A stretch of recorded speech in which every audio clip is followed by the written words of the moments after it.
इस भाग में ज्या, कोटिज्या, त्रिज्या, उत्क्रमज्या इनको सरलता से समझने का प्रयास करते हैं और इन सभी की जननी है मध्य सूत्र।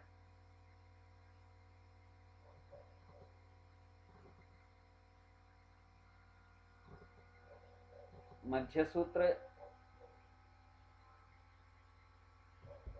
वह सूत्र है अथवा वह परिचायक रेखा है जो हमारे शीर्षगत आकाशस्थ बिंदु और अधोभागस्थ आकाशस्थ बिंदु को मिलाती हैं और इसी मध्य सूत्र से ज्या की प्रवृत्ति होती हैं और ज्या पर ही निर्भर होते हैं बाकी सभी कोटिज्या, उत्क्रमज्या इत्यादि सभी। और उस मध्य सूत्र के साथ साथ हर एक बिंदु समरूप अथवा एक रूप रहता है वृत्तपाद में, अर्थात इस पूरे चारों ओर दिखने वाले इस वृत्ताकार या गोलाकार विश्व में हमें उसके चतुर्थांश से ही सारे गणित सिद्ध हो जाते हैं। इसके चतुर्थांश से ही वह चौकोर गोलाकार विश्व हमारे मुट्ठी में बंध जाता है। ये एक वृत्तपाद है, वृत्त का चतुर्थांश। और इस चतुर्थांश की जो प्रमाण है वह 90 अंश का होता है, क्योंकि कुल मिलाकर वृत्त में 360 अंश होते हैं। जैसे ये एक वृत्तपाद है, उसके बाद यह दूसरा और यह तीसरा और यह चौथा चतुर्थांश है जिसको हम पाद कहते हैं।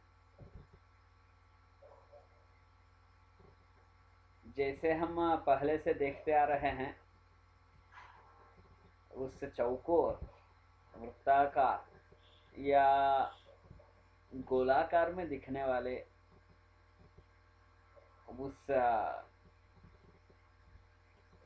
भगोल की आकृति वाले उस वृत्त को अनेक समान भागों में बांटा गया है। इसके पहले के एक चलचित्र में भी देखे थे, राशिलिप्ताष्टमो भागः प्रथमं ज्यार्थमुच्यते इत्यादि बातों से।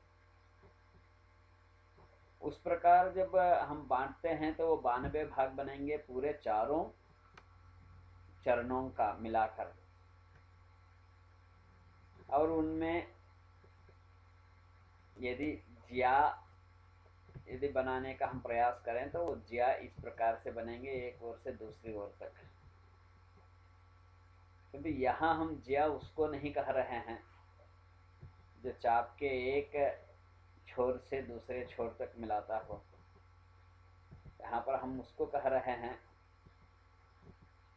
कि जो चाप के एक छोर से वो मध्य सूत्र तक आता हो। उदाहरण के लिए ग्रह यहाँ पर हैं इस वृत्त चतुर्थांश में, तो जो इतने दूरी का जो चाप है उसमें जितने भी राशिलिप्ताओं का अष्टम भाग के बराबर के भाग होंगे उन सबको मिला के जो ज्या साधन करने की विधि है, उस आधार पर तथा यदि वो इस दूसरे वृत्तपाद में यह ग्रह हो तो फिर इतने दूरी का ज्या का साधन किया जाना है, किया जाता है। तो कहाँ से किया जाता है? यदि किया जाना है या यदि किया जाता है तो उसका प्रारंभ कहाँ से होगा, तो वो उसी मध्य सूत्र से होगा। जैसे बाएं ओर दर्शाए गए वृत्तपाद में जो ग्रह हैं उसका यह ज्या हो गया, और यह कोटिज्या,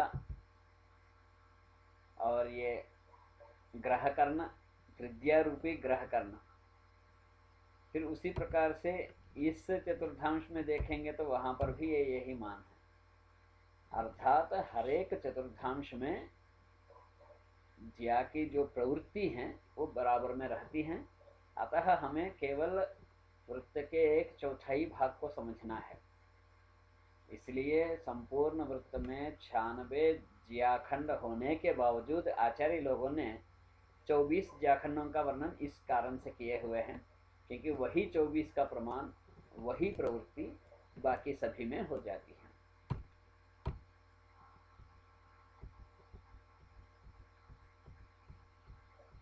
अब ये स्थिति बनी। यहाँ एक हिस्सा, यहाँ ये जो दिख रहा है, ये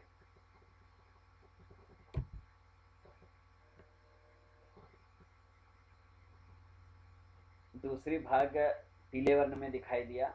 यह पीले वर्ण में जो दिखाई दिया जो हिस्सा है,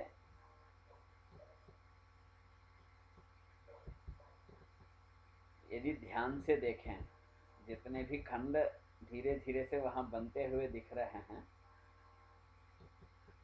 ये जो उभरा हुआ ये हिस्सा है, ये हुआ इसका ज्या, इस ग्रह का ये वाला। और निचले स्तर में भी ये जो रेखा जो पीले में बन रही हैं, ये उसी के बराबर का है जो ऊपर ज्या बना है ग्रह का। और ये हुआ कोटिज्या,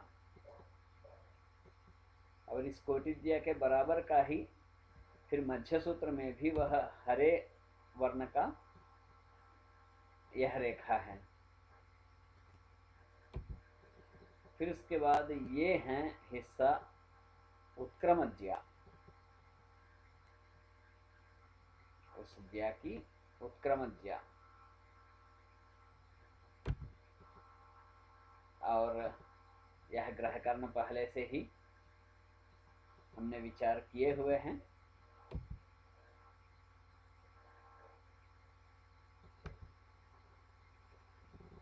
ज्या,